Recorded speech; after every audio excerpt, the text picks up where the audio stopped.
Okay, we're gonna read chapter 4.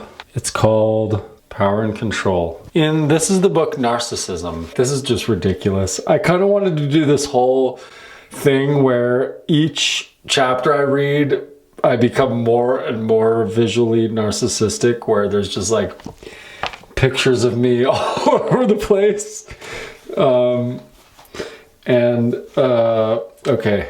Anyway, that's kind of ridiculous. Let's fly through this. Okay, let's try to do this real fast, okay? Let's try to go. Let's get this done. 4. Power and Control. From Narcissism, Denial of the True Self by Alexander Lowen, MD. Published in 1983. I'm going to read the back jacket real quick. We've never done that. Narcissism. Are you a narcissist? Do you know someone who is? Contrary to popular belief, narcissists do not love themselves or anyone else. They are people who cannot accept their true selves, constructing instead a fixed mask that hides emotional numbness and inability to feel.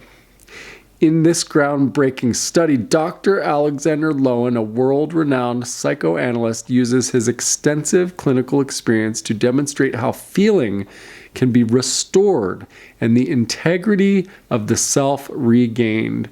The fundamental message of narcissism is urgent and undeniable.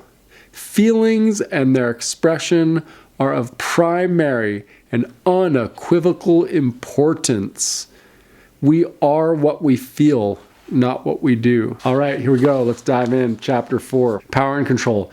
A striving for power and control characterize all narcissistic individuals. Not every narcissist gains power, and not every person with power is a narcissist. But a need for power is part of the narcissistic disorder. What is the relation between narcissism and power? Phew. We just had a question there. Okay. Question. What is the relationship between narcissism and power? In the preceding chapter, we saw that narcissism develops from the denial of feeling. Although the denial of feeling affects all feeling, two emotions in particular are subject to severe inhibition: sadness and fear. They are singled out because their expression makes the person feel vulnerable. To express sadness leads to an awareness of loss and evokes longing. To long for someone or to need someone leaves the person open to possible rejection and humiliation. Not wanting or feeling desire is a defense against possible hurt. The denial of fear has a similar objective. If one doesn't feel afraid, one doesn't feel vulnerable. Presumably, one can't be hurt. The denial of sadness and fear enables the person to project an image of independence, courage, and strength. This image hides the person's vulnerability from him or herself and others. The image, however, is only a facade and therefore impotent. In itself, an image has no force. That resides in the strength of the individual's feelings. Lacking the effective force of strong feelings, the narcissist needs and seeks power to make up the deficiency. Power seems to energize the narcissist's image, to give it a potency it would not otherwise have. One of my classmates at middle school was a small man, about 5 feet 2 inches in height. To compensate for his physical smallness, he developed a grandiose image of himself. While still a first-year student, he declared his intention to resolve the mystery of consciousness. His grandiosity also showed itself in an interesting detail. Where most of us use the expression, "it's 6 of one, half a dozen of the other," to express equality, this man always said, "it's 12 of one, a dozen of the other." True, this remark in itself hardly impressed people with his bigness, but it revealed his preoccupation with large size. Most clearly designed to impress was the fact that at the time and in a place where few people had cars and those who did had small ones, this man drove a big Buick. Through the power of his car, he felt and projected an image of bigness.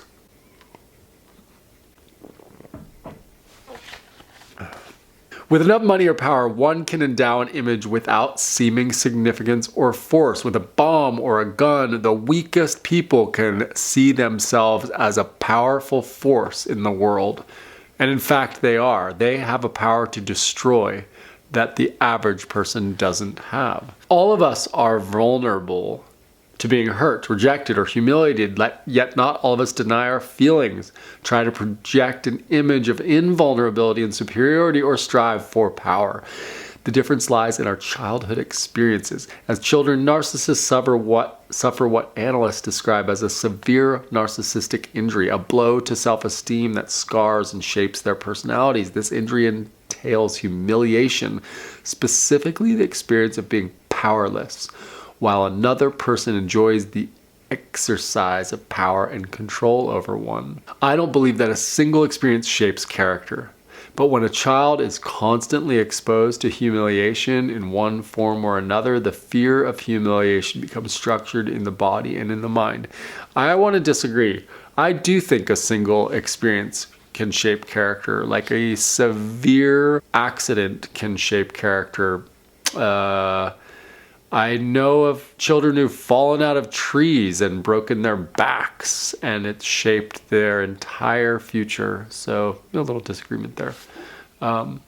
Anyhows,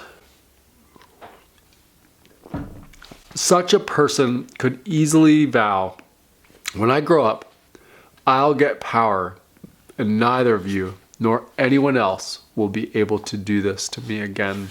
Unfortunately, as we shall see, such narcissistic injuries happen to many children in our society because parents often use power to control their children for their own personal ends. For narcissists, control serves the same function as power. It protects them from possible humiliation. First, they control themselves by denying those feelings which might make them vulnerable, but they also have to control situations in which they find themselves. They have to make sure that there is no possibility that some other person will have power over them. Power and control are two sides of the same coin. Together, they work to protect the individual from feeling vulnerable, from feeling powerless, to prevent a possible humiliation. The case of Clara. In a recent consultation, Clara, a borderline personality, described an experience with her therapist in which she became frightened when he put his hand on the back of her neck to release the tension in that area. She explained her fright by saying that a lot of things were done to her behind her back. When I asked her what kind of things, she replied, "My parents were contemplating putting me in a mental hospital without telling me. This was when I was 17. On another occasion, when I was 14 and away at camp, they changed my high school without asking me." I learned that the idea of hospitalization had been proposed by Clara's therapist at the time. Clara explained that she had started seeing a therapist because she was disturbed. I was extremely angry and rebellious at the time. My parents had divorced a year earlier and my father had remarried. The divorce proceedings were ugly. My mother was barred from her home and branded an adulteress. I was living with my father at the time. When my stepmother made an insulting remark about my mother's adultery, I hit her. Hospitalization had been suggested because Clara had become somewhat disoriented and seemed unable to coordinate her movements. It was discovered, however, that her condition was drug-induced, a side effect of a medication that had been prescribed to her. Hospitalization, thus, became unnecessary. When Clara related these incidents involving things done to her behind her back, I asked her how she felt about it. "Do you feel angry?" "No," she said, "I feel powerless." Clara then admitted that she had felt powerless all her life, not helpless, but powerless. She recalled a workshop she had attended 2 years earlier. The participants were given a 10-minute exercise which involved telling their fathers off. Each person was to express all his or her negative feelings about father in a loud voice. Clara described how she opened her mouth but no sound came out. She couldn't do it. She had no voice. As a child, she had never had a voice in her own affairs, and to some extent she still didn't. Even now, she couldn't yell or shout. Although Clara could not deliberately mobilize her protest or her anger, she could react in narcissistic rebellious rage and strike her stepmother. Hers was a hysterical reaction, different from hysteria, because she was out of control. I shall discuss this reaction more fully later in this chapter. At this point, we should recognize Clara's behavior as a reaction to her sense of powerlessness. How does one come to feel so powerless? Who was Clara's father? What sort of person was he? According to Clara, he was a bull. He's a person who controls people. He always appears as a nice guy, and most people see him that way, but he causes so much disorder. In business, he is ruthless. His only trip is power and money. He is rather handsome, but big and burly. When he was angry, he was frightening. From Clara's description, I would venture that her father was a narcissist, a rather rich and successful one. Clara's family lived in a small community of other rich and successful people. In depicting this environment, Clara commented, "When I was 18 and a half, I ran away from home and experimented with drugs, LSD, etc. I hung out with the wrong people, but so many kids my age from my hometown are crazy. One is a drug addict and dealer, another is a dishwasher. These are all from rich homes." Clara then had taken a different route from her father. One difference between the narcissistic character and the borderline personality is that the former is able to compensate for the narcissistic injury by gaining power in the world, whereas the latter, despite effort to achieve a position of power, remains with a deep feeling of powerlessness. Of course, this distinction is one of degree. The narcissist is not all-powerful and the borderline personality is not completely powerless. Childhood humiliation and family power struggles. Clara's account suggests that as a child she felt humiliated. All my narcissistic patients have had the experience of being deeply humiliated in childhood by parents who used power as a means of control. In many cases, the power is physical force. The parents use their superior physical strength to force the child into submission. Spankings are a common form of such physical abuse and can be particularly humiliating if the child is forced to expose his or her backside to the blows. Not infrequently, the child is spanked with a hairbrush or a strap, which I regard as unnecessarily cruel treatment. Sometimes the humiliation is increased by making the child fetch the instruments of punishment or by threatening to increase the punishment if the child tries to escape. There are parents who intensify the beating if the child cries, as if to deny the child even the right to express hurt. I have been shocked by some of the stories I've heard from my patients. In most cases, the punishment so far exceeds the nature of the offense that I could not but see it as a demonstration of power. "I will teach you not to oppose me in the future." Occasionally, I have detected a sadistic element in the punishment when the patient's story indicated that the parent actually enjoyed inflicting the pain on the child. Of course, physical punishment is not the only way to humiliate a child. Frequently, children are criticized in a manner that makes them feel worthless, inadequate, or stupid. Such criticism serves no useful purpose. It is intended, in my opinion, to prove the parent's superiority. Some parents will laugh at or mock a child when the child makes a mistake or fails to give an answer that the parent thinks the child should know. When the child cries, the parent may dismiss the child's feelings as spurious, making some sarcastic comment about crocodile tears. The list of ways children can be put down, beaten, broken, and denied respect for their humanity and selfhood is long. And many parents think there is nothing wrong in this attitude. It passes as the right thing in bringing up a child. Of course, when it comes down to physical abuse that sends a child to the hospital, we are all shocked. The question inevitably arises, why do parents behave in this fashion? Children learn more effectively with understanding and kindness than with force and punishment. And if punishment is necessary, it can be done in such a way as not to humiliate the child. One of the answers I would offer is that parents act out on their children the kind of treatment they received from their parents. It must also be recognized that children are the easiest and most available objects upon which parents can vent their frustrations and resentments. Parents who feel powerless in the world can compensate for this feeling by being dictatorial with their children. But however valid these answers are, I don't believe they tell the whole story. What has made for the increase in narcissistic disturbances compared with the former times? I believe the resort to power in the upbringing of children, while not new, has taken on a different note in recent years. The reason is that increasing breakdown of authority in the home and in the community, a process that began at the end of World War I. By authority, I mean respected authority. When a parent's authority is respected, because that is the established practice in the community, the issue of power is less likely to arise. The parents speak not only in a personal sense, but also with the voice of the community. Then power is derived from the community and exercised on behalf of the community. Because they are accountable for their behavior toward their children, they cannot so easily misuse this power. The breakdown of authority is widespread in Western culture. It is not just limited to the home. The result has been an increasing recourse to power. Where power is the ultimate authority, whether in a nation or at a home, the regime is authoritarian. But hasn't the use of force or power always been the final arbiter? That is true when the issue becomes focused on power. Yet, Democratic regimes have demonstrated that conflicts can be resolved without recourse to power, and throughout generations, families have followed codes of behavior that were not based on parental power so much as social cohesion. An emphasis on parental power inevitably leads to rebellion or submission on the part of children. The submission covers an inner rebelliousness and hostility. The child who submits learns that relationships are governed by power, which sets the stage for a striving for power as an adult. Children quickly learn to play the same game as their parents, the power game. The best way to gain power over a parent is to do something that upsets the parent, like not eating, not doing well at school, or smoking.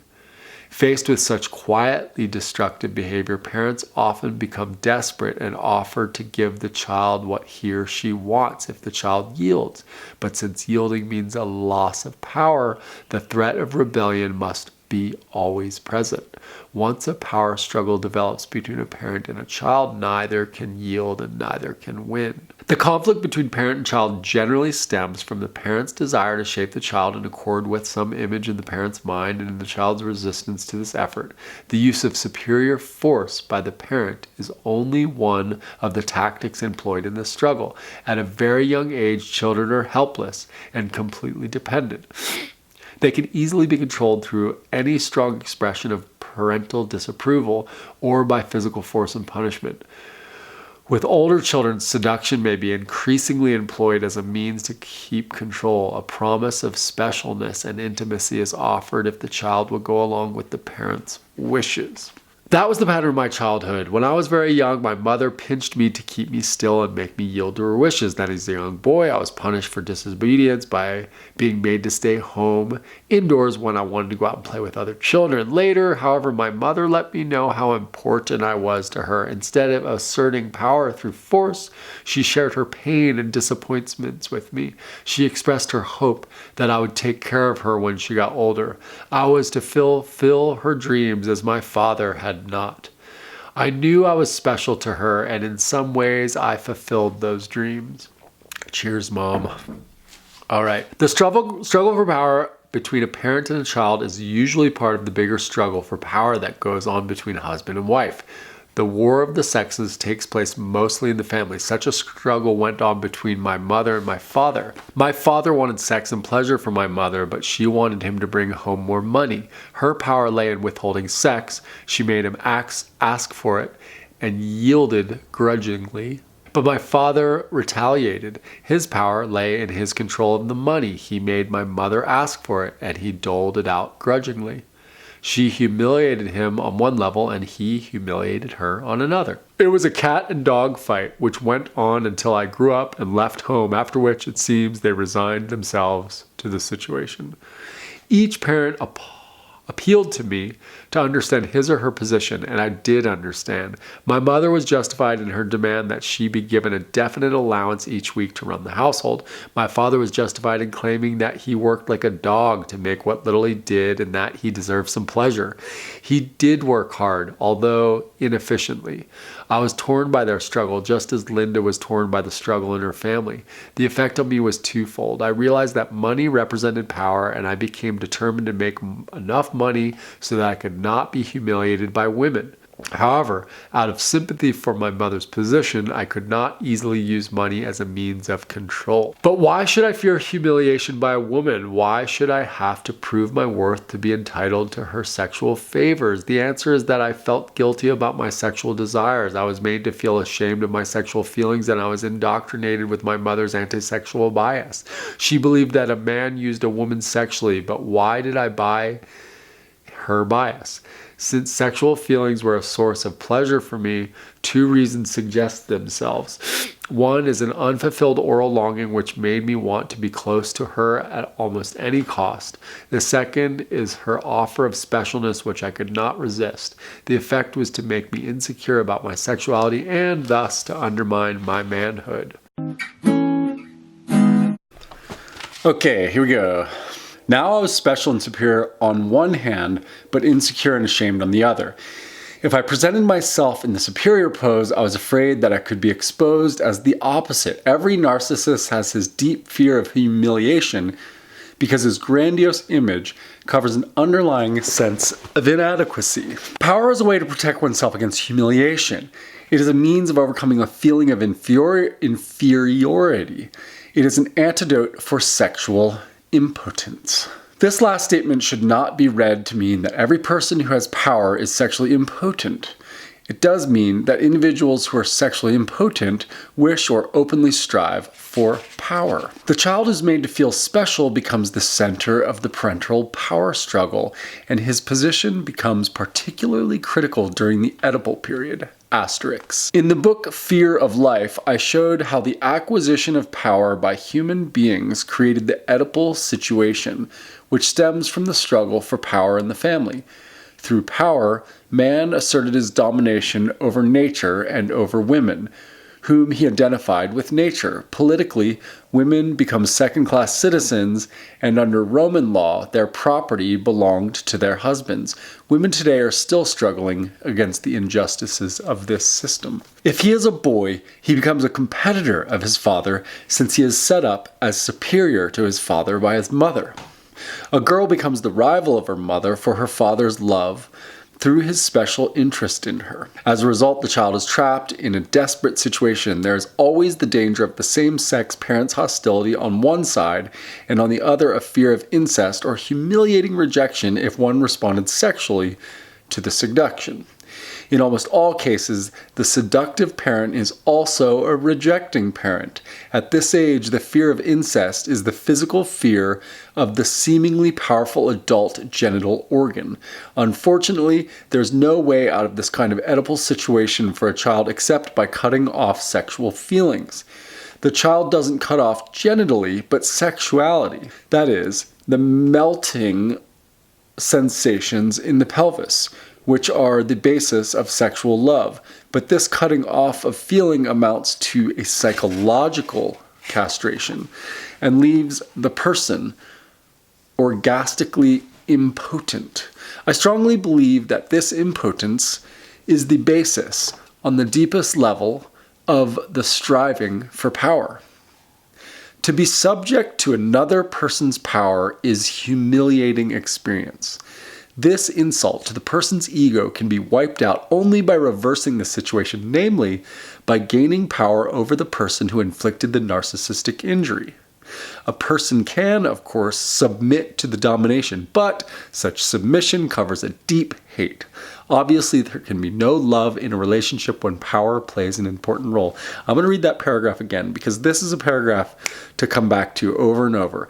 There's a thing here about that submitting to the domination, and that submission covers a deep hate. And this part is so important. You can see this happening when it happens, and you can almost prophesize or predict the future that covered up deep hate is going to come back in a bigger grasp for power by the person who submitted. So it's just key. I'm going to read that paragraph one more time. To be subject to another person's power is a humiliating experience. This insult to the person's ego can be wiped out only by reversing the situation, namely, by gaining power over the person who inflicted the narcissistic injury. A person can, of course, submit to the domination, but such submission covers a deep hate. Obviously, there can be no love in a relationship when power plays an important role.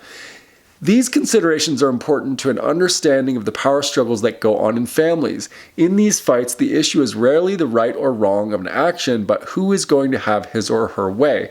In the early years of a child's life, the parent is stronger and will usually win. But the parent's victory doesn't end the struggle in most cases. As the child grows older and stronger, he or she will challenge the parent again and again in an effort to destroy the parent's power and to gain power over the parent. These fights are extremely destructive to family relationships and to the individuals involved. Yet, as long as power is an issue in the family, they are inevitable. A typical scenario might be, child: "Can I watch TV?" Mother: "No." Child: "Why?" Mother: You have to do your homework. Child, but I don't have any homework today. So can I watch TV now? Mother, no. Child, why? Mother, because I said so. That's enough reason. This statement is the final word. The mother wants to be obeyed and not have her decisions constantly challenged, as children will do. It is important for her to show firmness and authority in the sense of, quote, no questions asked. She believes that to vacillate would betray weakness and give the child power over her. She would lose control over the child, who would then become a wild, destructive creature impossible to control. Children must be maintained at all times, and the only way to do that is to assert one's power. Mother must always know best. She is not to be contradicted. Dictatorial regimes use a similar line of reasoning to justify their use of power to control people. The overemphasis on power in society. On power in society. We have looked at how the narcissist striving for power stems from a deep sense of humiliation suffered as a child. But to say this doesn't help us to understand the origin of power struggles per se, even when parents start with the best of intentions. Power struggles seem to develop. Are they inevitable? My thesis is that such struggles are inherent in an emphasis on the acquisition of power for its own sake. Just as contemporary Western culture promotes narcissism, it is a culture geared to and obsessed with power. Today's civilization and mode of life would be impossible without the tremendous energy and power, fuel, and machines available to do work. In the past, the possession of power was clearly restricted to relatively few persons: kings, nobles, merchants, bishops, etc. They had their horses, their slaves, and their servants, but quantitatively speaking, their power was small compared with what can be commanded today. For example, an average American commands more horsepower in his or her automobile than any Victorian squire did with his stables and servants. Of course, relatively speaking, the squire had a greater sense of power than an automobile owner does. However, we should not minimize the sense of power that stems from the possession and control of a machine. The thrill of a high-powered motorcycle lies in the sense of power it provides its owner. What English noble could traverse the Atlantic as easily as one can do today? Technology has provided modern man with a sense of power that he never had before. The question is, how does such accessible power affect the psychology and behavior of people? What role does it play in the genesis of narcissism?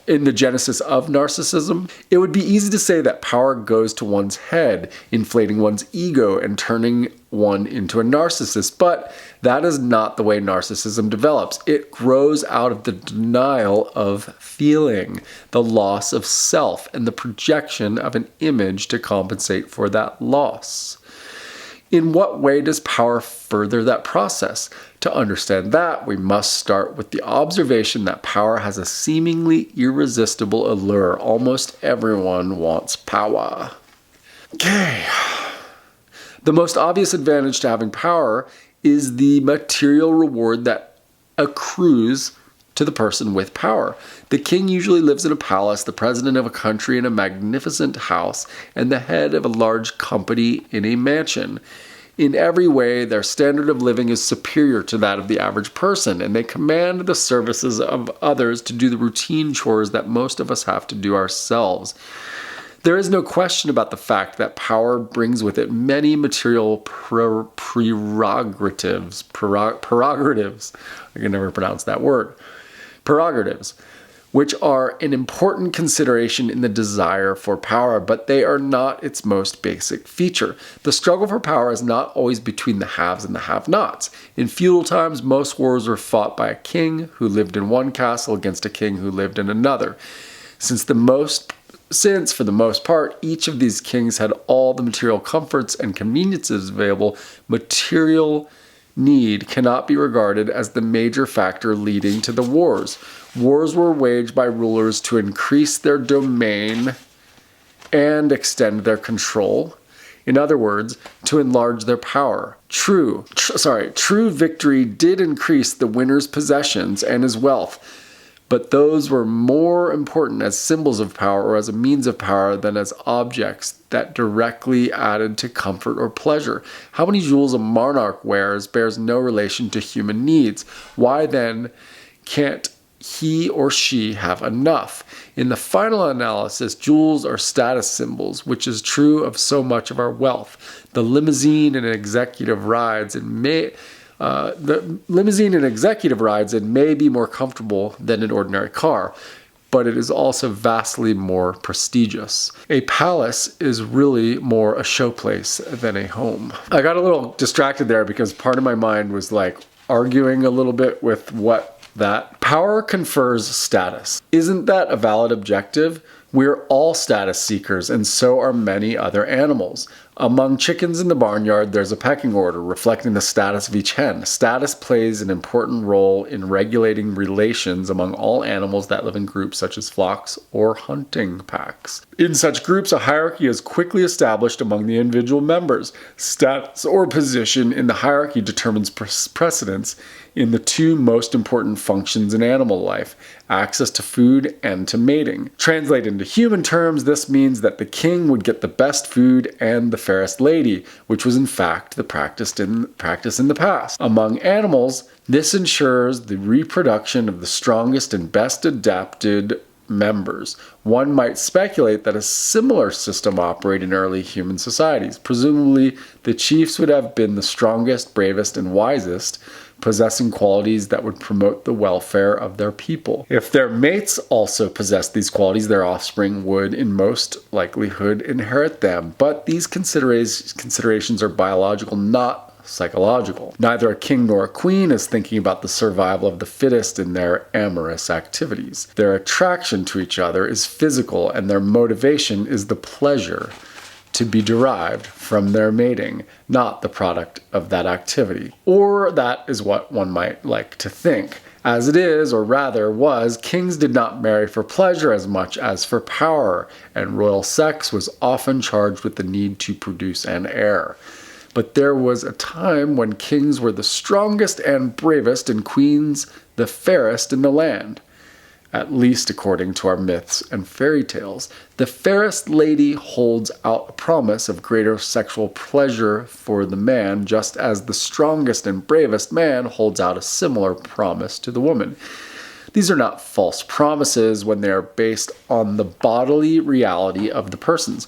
Biologically, the status of an individual is represented by his or her sexual potency, which is an expression of the individual's vitality and energy. In nature, as opposed to culture, no one possesses power. Originally then, status led to power, but once power entered the human situation, that relationship became reversed. Power created status. The association of status with power extended the image of sexual potency to persons with power. This explains why so many women are sexually excited by and attracted to men with power. There would be no problem if power belonged to the superior individual, but this is not generally the case today.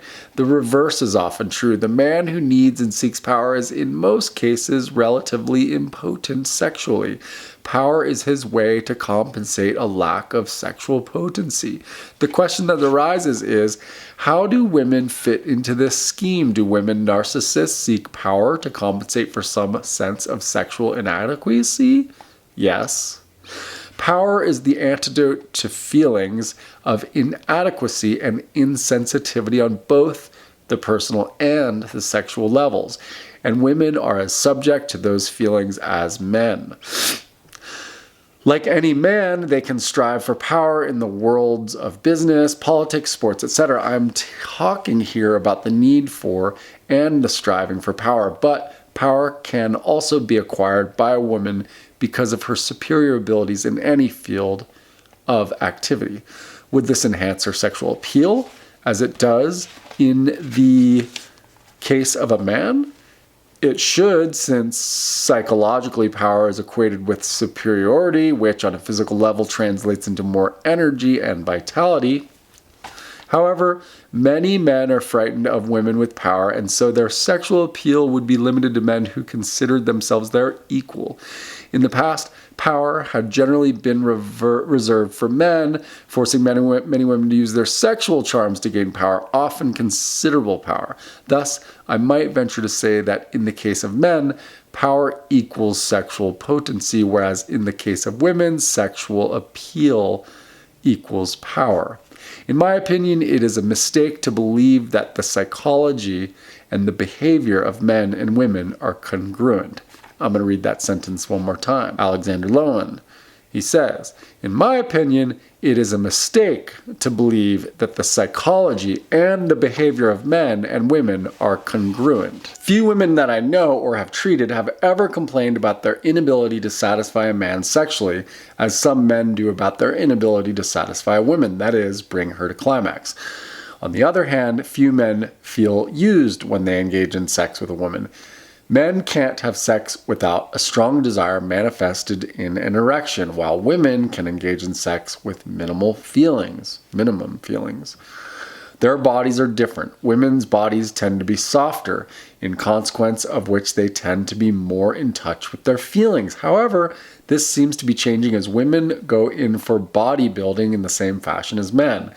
As they seek to present an image of strength and power, they become rigid, less sensitive, and more narcissistic. The world of unisex is a world without differences and, therefore, a world without feelings. That's a really important sentence. The world of unisex is a world without differences and, therefore, a world without feelings. Generally speaking, the degree of narcissism is inversely proportional to sexual potency. But to understand this statement, we must recognize again the tie of sexual potency to feeling. For the man, sexual potency is not measured by the frequency of sexual activity or by his erective potency. Frequent sexual activity may be compulsive, stemming from a need for reassurance, or it may be impulsive, stemming from an inability to contain the sexual excitement. Erective potency, the ability to maintain an erection for an extended period of time during intercourse, may be a power maneuver. In effect, the man may say to the woman in body language, quote, "See how powerful I am? Look what I can do for you." His focus is on power, represented by his ability to satisfy a woman. Unfortunately, this focus is at the expense of his own pleasure and fulfillment. What it denotes is the typically narcissistic need for approval and admiration. Nor, in the end, is the woman fulfilled. True sexual potency is measured by the depth of one's feeling of love for the other person. These feelings are greatly reduced in narcissism. The relationship to envy and rage.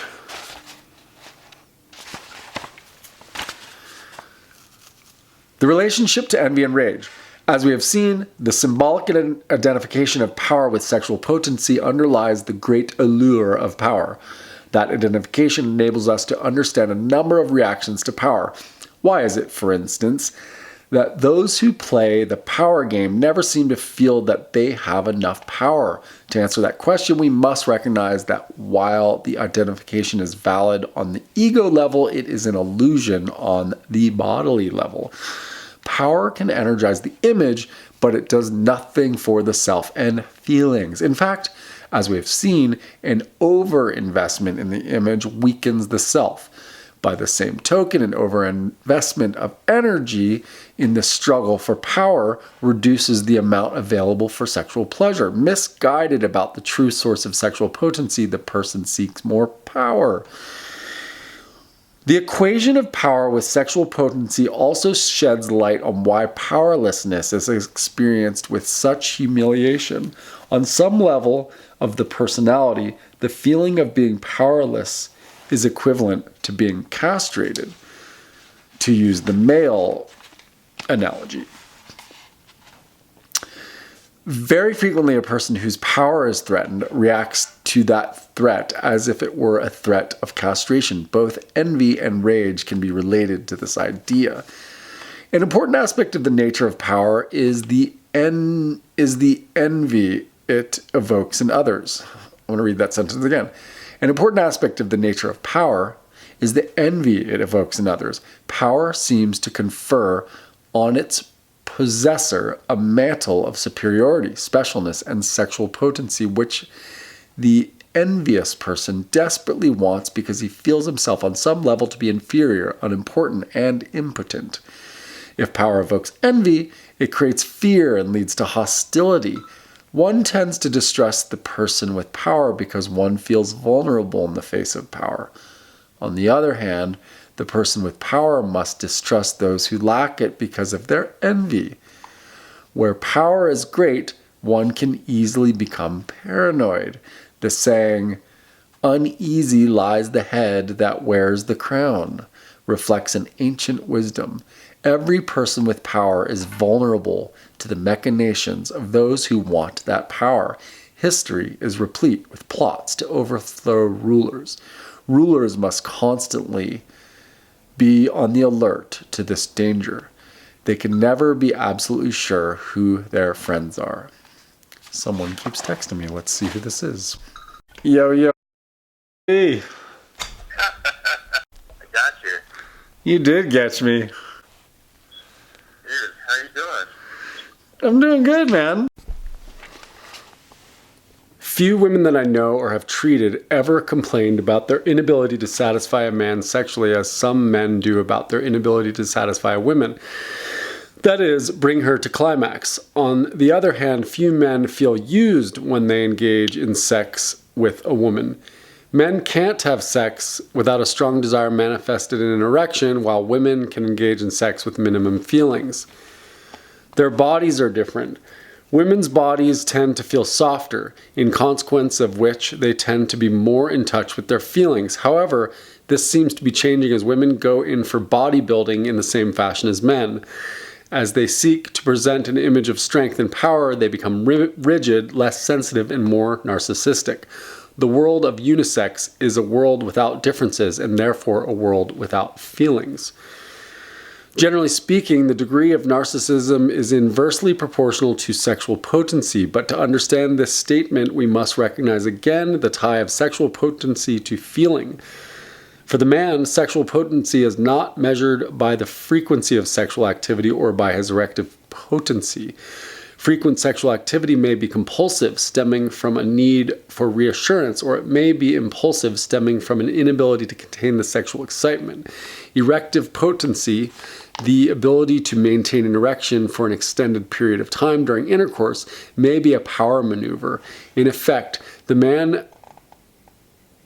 may seem to the woman in body language, the man may say to the woman in body language, "See how powerful I am? Look what I can do for you."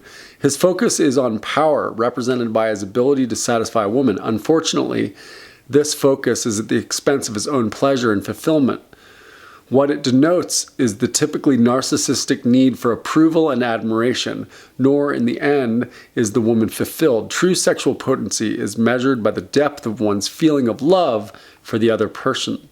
These feelings are greatly reduced in narcissism. I kind of forgot where we were in the book. I think I reviewed the last bit on video by watching. This has been a juggernaut of a chapter to read. It's been interrupted by like a million texts, a million phone calls, and a couple days, and it's a long chapter. So trying to get through it, and we've got about 6 more pages left. The relationship to envy and rage. Boom, the relationship to envy and rage. As we have seen, the symbolic identification of power with sexual potency underlies the great allure of power. That identification enables us to understand a number of reactions to power. Why is it, for instance, that those who play the power game never seem to feel that they have enough power? To answer that question, we must recognize that while the identification is valid on the ego level, it is an illusion on the bodily level. Power can energize the image, but it does nothing for the self and feelings. In fact, as we've seen, an overinvestment in the image weakens the self. By the same token, an overinvestment of energy in the struggle for power reduces the amount available for sexual pleasure. Misguided about the true source of sexual potency, the person seeks more power. The equation of power with sexual potency also sheds light on why powerlessness is experienced with such humiliation. On some level of the personality, the feeling of being powerless is equivalent to being castrated. To use the male analogy, we've already read all of this. Very frequently, a person whose power is threatened reacts to that threat as if it were a threat of castration. Both envy and rage can be related to this idea. An important aspect of the nature of power is the envy it evokes in others. Power seems to confer on its possessor a mantle of superiority, specialness, and sexual potency, which the envious person desperately wants because he feels himself on some level to be inferior, unimportant, and impotent. If power evokes envy, it creates fear and leads to hostility. One tends to distrust the person with power because one feels vulnerable in the face of power. On the other hand, the person with power must distrust those who lack it because of their envy. Where power is great, one can easily become paranoid. The saying, quote, "Uneasy lies the head that wears the crown," reflects an ancient wisdom. Every person with power is vulnerable to the machinations of those who want that power. History is replete with plots to overthrow rulers. Rulers must be constantly on alert for that danger. They can never be absolutely sure who their friends are. Envy is not love. The person with power is feared and so cannot be loved. It is true that people sometimes pretend to love those they're afraid of and may even believe they do love them, but such love is usually based on a denial of the underlying fear and hatred. My patients, for instance, often claim to love their parents at the beginning of therapy. Then, as they come to realize how frightened they were of a parent, this sentiment disappears to be replaced by a real anger. The emotions of love and fear are mutually exclusive. Not to fear a person with power, to profess instead one's love is to deny that the person has power. The emotion correlated with fear is anger, but narcissists are as incapable of expressing anger or feeling anger as they are of any other feeling. It is true that narcissists can and do at times fly into rage. Indeed, one could say that a tendency to fits of rage is characteristic of this disturbance.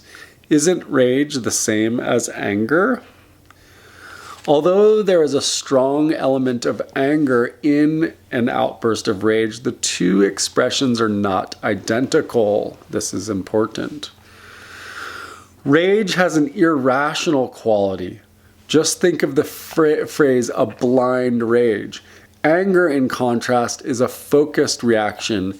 It is directed toward removing a force that is acting against a person. When the force is removed or nullified, the anger subsides. A good example is the anger children feel when their movements are forcibly restrained. As soon as they are set free, their anger disappears. As adults, we may become angry for similar insults to our being, but true anger remains proportional to the provocation.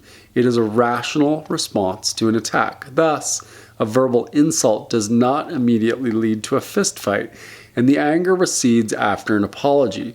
With a physical assault, we may want to return the injury, but the extent of this response is measured by the degree of actual danger. Rage, however, is not in line with the provocation. It is excessive, nor does rage subside with removal of the provocation. It continues until it is spent. And rage is destructive rather than constructive. Indeed, rage is tinged with a murderous intent. One of James Madison's patients provides a clue to the meaning of rage. In this person's words, "Giving up the idea of you and others doing it for me leaves me feeling hopeless, helpless, and in a rage." He then spoke of the feeling of wanting to kill. "When I have to do it myself, I feel thwarted and I want to kill." The incongruity of the reaction makes one suspect that the true motivation for the murderous intent was for a more serious insult or injury that had occurred early in life, probably in childhood, which was then repressed. If the repression was lifted and the injury made conscious, The reaction would change from one of rage to anger. That is the therapeutic task. It is significant that an outburst of narcissistic rage be closely tied to the experience of frustration of not being able to get one's way. In other words, of feeling powerless. For Masterson's patient, the frustration of not being able to get others to do it for him led to the rage reaction. Another of Matterson's patients flew into a rage because he did not respond to his or her wish to be treated as special. The frustration makes the person feel powerless and underscores the illusion of power associated with being special. When the illusion collapses, the rage associated with the original betrayal, a more significant insult that had occurred in early childhood to which one could not respond at that time, surfaces like the explosion of a volcano. But since it is divorced from an understanding of its source, in other words, since it is blind, it is ineffective as a remedy for the injury. Why is this reaction called narcissistic rage? Recognizing the murderous quality to all such reactions, we can postulate that the insult provoking the reaction must strike a vital chord. The current provocation may be slight, as in the case of Masterson's patient, but the provocation evokes in the person's unconscious the memory of an earlier insult to which he or she could not respond when it occurred. Describing the rage as narcissistic tells us that the insult was to the person's sense of self, that it was a narcissistic injury. The experience was one of humiliation, of being powerless. As we have seen, it is this experience of humiliation that underlies narcissists striving for power. Through power, they believe that they can wipe out the insult. Any challenge to their power or image threatens to make them feel powerless and evokes the fear of being humiliated. Masterson's patient said that he felt, quote, hopeless, helpless. It is difficult to see how such feelings could send someone into a rage. They would seem more likely to lead to a feeling of despair. But if we change this patient's words to feeling powerless, his reaction makes sense. Like so many narcissistic patients, he was in a power struggle with his therapist, and he believed that he had control of the situation. The shock of finding that he was really powerless triggered a rage that was both irrational and murderous. The case of David. A patient of mine, David, began by describing his reaction of rage when his son had persisted in an action he had been told to stop. The boy kept jumping on the bed where his father and younger brother were lying. David was afraid that the boy's jumping would injure the child. David didn't think he was wrong in ordering the boy to stop. What bothered him was the recognition that his reaction of rage was excessive. As he explained it, I realized the enormity of my rage when I saw the look of fear in my son's face. I thought that he was afraid I could kill him, and I sensed that there was a murderous quality in my tone of voice and in my look. We have about 5 more pages left. This is a long, long chapter. David was aware that his rage reaction was triggered by his son's disobedience, which left him feeling frustrated. It was as if the boy's disobedience was a challenge to his power, but why did David react so strongly? What was the real source of his rage? He said, I saw that I was doing to my son what my father had done to me. I was a frightened kid, but until recently I denied I was afraid. I had moments of fear. I was a college wrestler, and I was always afraid before the match. I was afraid that I wouldn't be strong enough, powerful enough. I was afraid I would lose, but I always won. On some level, winning or losing had the connotation of life or death. Each fight was like a battle in a war. Then David added, I did lose one match, the finals of the state tournament. I could have been the champ, but I didn't have the killer instinct. But David really is a killer. His rage has a murderous quality. Just because he really can kill, he dare not make a total effort, for that might lead to real killing. He doesn't have the killer instinct, as he put it, because he has a killer intent. David then reflected on his preoccupation with winning. I'm a performer and I need to win. Watching sports, I root for the underdog, but he must win. I have a big fear of losing. Losing would be failure, death. If I have no power, I'm dead. I need power. I go through life pitting my power against others. If they win, I'm dead. That's just a feeling, not the actuality. Yet I ended my wrestling career with the sense that it disappointed my coaches and myself. If I had worked at it, I could have been national or intercollegiate champ. Sports were a life and death struggle for me. I was afraid of losing. It was obvious to me that David was fighting against himself on a feeling level. Inside, he was scared to death. Yet on an ego level, in terms of outward appearance, he was strong and powerful. That was the image he projected with his muscular body and his successful career as a surgeon. David operated on cases that might frighten others. He denied any fears and exuded self-confidence. David had developed this image in his youth.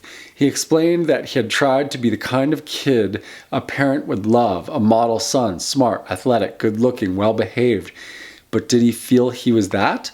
What was going on inside? As a kid, I was scared a lot, David admitted. I was afraid of the dark and of being alone. I couldn't go to sleep unless my brother lay in bed with me.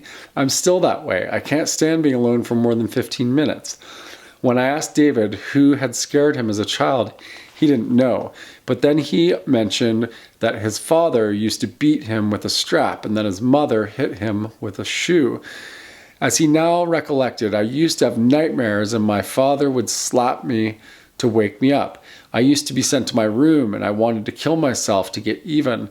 I never acknowledged my fear until this year. Now my dreams are full of fear. I feel fear in relation to women and sex.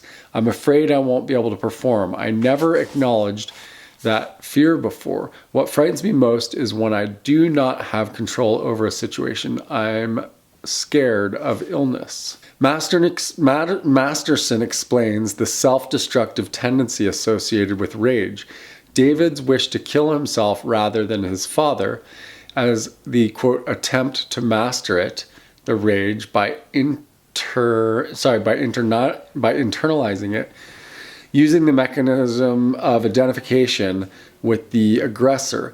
He discharges the rage by attacking himself, fantasizing revenge on the parents and fulfillment of his talionic impulses by destroying their possession. While this is psychologically true, I don't believe it goes deep enough. Self-destructive behavior is always determined by an underlying sense of guilt. This guilt stems from the Oedipal situation. David can accept his desire to kill his father in retaliation for the beating he received from him, but to kill his father is an admission of sexual desire for the mother, and this admission is under the strong taboo against being a motherfucker. Out of this guilt, he identified with his father, but now he is a real father, which permits him to project upon his own son the forbidden sexual feelings. The son's disobedience is reacted to unconsciously as a threat to kill the father, which must be met by an attack in kind. Whew, that's some heavy Freudian stuff right there. Dang. At this point, David commented, "In my work, I feel powerful. I'm like a stone face. It would take a tragedy to make me feel deeply." David's count clearly reveals the role that power plays in compensating for inner feelings of fear, humiliation, and helplessness. Yet David had not fully connected his own fear with his father, despite his recognition that a child reacts to a parent's rage with great fear. For a parent to rage at a child is inhuman, but humanness is alien to a narcissist. David said of himself, "I can be a hero or a coward. I don't know any in-between. The in-between is to be human, which is to accept one's helplessness in life, recognize one's dependence on others, and admit one's failures and wrongs." The fear of helplessness. Power can be countered only with power, so the battle becomes endless. It is no answer for the powerless to demand equal power. There is no such thing as equal power. If everyone had equal power, no one could control anyone else. That means there would be no real power. Once you think in terms of power, there's only the struggle for more power. No one ever has enough power. Power will not overcome one's inferiority, ease an inner feeling of humiliation, or provide orgastic potency. Power serves only to deny these feelings. By its very nature, then, power increases the person's narcissism and reinforces the underlying insecurity. In many ways, power is a denial of one's humanity. As we have seen, through power, the narcissist attempts to transcend feelings of helplessness and dependency. But isn't a certain helplessness part of the human condition? We don't ask to be born in general, and we have no say over when we will die. We cannot choose with whom to fall in love. There are many instances in which we are not the masters of our fate, yet our helplessness in these areas is tolerable because all human beings are in the same boat, and we need each other to counter the darkness, to keep out the cold, to provide meaning to existence. Human beings are social creatures. It is with other people that we find the warmth, the excitement, and the challenge of life. And only within the human community do we dare face the frightening unknown. Narcissists are not exceptions to this human need. They too need people, but they dare not acknowledge this need. To do so is to admit and face their vulnerability. Asking for help would be opening the narcissistic wound suffered as a child when, helpless and dependent, one was used by the parent who had power. Being in need and being helpless seem to allow the other person to control one's fate. Since one is helpless and does have needs, despite one's denial, one finds the solution in gaining sufficient power, money for example, so that one can buy or command what one needs without risking the danger of rejection or seduction. Power, or so the narcissist thinks, allows one to gain human contact without the danger of being used. With power, one can attract others. For the less disturbed narcissistic character, power rests in the use of his or her charm, wit, and good looks to lure admirers. Psychopathic personalities, on the other hand, tend to use the power of wealth or position to amass followers, or they may be overtly seductive. They know all too well how to play on the fears and weaknesses of others, for they, too, have these fears. Thus, they promise and proclaim that they will be the light and the security other people seek.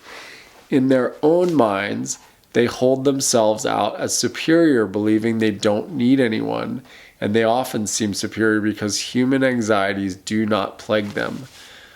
Desperate, frightened, and lost people turn to them as saviors. Haven't they demonstrated that they are above the human struggle? But even if the psychopathic personality doesn't acquire a flock of followers, he or she must have at least one devotee, whether a lover or a prostitute. In other words, psychopathic personalities must have someone who needs them. They cannot be alone, and the relationship must be one in which they have control. Dang, whew, that's intense. The issue of power and control also enters into the therapeutic situation. No basic change in personality or character can occur if the patient is in control of the therapy. But most narcissistic patients are terrified of surrendering control. They do not fully trust the therapist. And given their early life experiences, this is understandable. They are afraid of being used as they were in their families. They see the therapist as having power, which they resent and resist. This is, of course, a transference problem. Much as they need help, they cannot fully accept their dependency on another to help them change their condition. To be powerless is too humiliating. One must remain in control. Control is maintained by denying and suppressing feeling, yet The therapeutic endeavor aims at helping patients open up to and accept their feelings. That means that patients must learn to give up control. They must learn to let their feelings and emotions move them, even allowing themselves to be carried away by their emotional responses. Otherwise, they will never know the glory of love and the exuberance of joy. But here is the dilemma. It is just this fear of being carried away by feeling that frightens narcissists. It raises a fear of insanity against which they will mobilize all their defenses.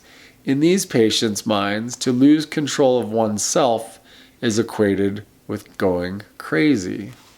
However, before we consider this aspect of the narcissistic problem, we need to examine in more detail the seductive process that produces in narcissists a sense of betrayal. To be rejected or openly hurt evokes a feeling of anger, but to be betrayed by a false promise from a trusted person arouses a murderous rage. The next chapter will be called Seduction and Manipulation. That's chapter 5. Thanks for listening to chapter 4. That took days, everybody. That was days. All right. Peace out. Subscribe. Like. Comment. Subscribe. Like. Comment. Smash that subscribe button and like and comment. Thanks. Bye.